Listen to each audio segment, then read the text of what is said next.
It's apparent that developing countries are grappling with a debt crisis that impairs the delivery of basic services and climate action. It is a debt trap accentuated by unjust global financial architecture and exploitative global economic order through which the rich continue to amass their unjust wealth at the expense of the poor. From 2015, nations committed to the Paris Agreement and the Sustainable Development Goals, SDGs, aimed at alleviating those suffering impacts of crisis and poverty and bringing them to the mainstream of economic development. 10 years and more of the journey, full of challenges of all sorts of odds. Developed countries remain non-committed to climate action and the Sustainable Development Goals as debt levels limit developed countries' capacity to implement climate action and deliver basic services to their citizens. African countries are losing between 5 to 15% of their GDP to climate change, and extreme weather over the past 2 decades has cost developing economies more than $525 billion, erasing years of development progress. Some vulnerable states face climate-related disasters which left 100% of GDP overnight, forcing governments into unsustainable debt spirals just to rebuild. The combined adverse impacts of climate change add heavily to external Africa's debt, which reached approximately $1.152 trillion by the end of 2023, up from $1.12 trillion in 2022.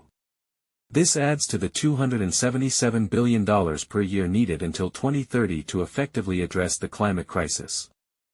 However, only $30 billion is actually received each year. The continent is at the crossroads, and the world needs economic justice. 2024 is gone. 2025 is a turning point. A year of hope, a year of action, a year of equity. Time for the world to rethink the economic just world. Multilateral institutions to cancel debts. Debt justice means a future free from exploitation. It's time to cancel the debt, change the system, and build just economies that work for people and the planet. It is time to end the debt crisis now. Cancel all unsustainable and illegitimate debts with no strings attached and demand that wealthy nations pay their climate debts to support frontline communities.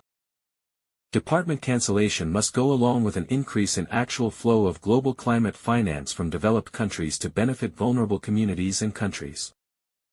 Time for reforming the global financial system, which is rigged in favor of billionaires and former colonial powers, is now. We need a fair, transparent, and democratic system under the United Nations, not the IMF and World Bank. The change of the system is now. We choose justice in all forms. We are for climate and economic justice. The time for action is now. We won't wait while the global north profits from Africa's suffering. Don't wait. Join the climate and economic justice movement. Demand debt justice today. Demand reforms in global financial systems.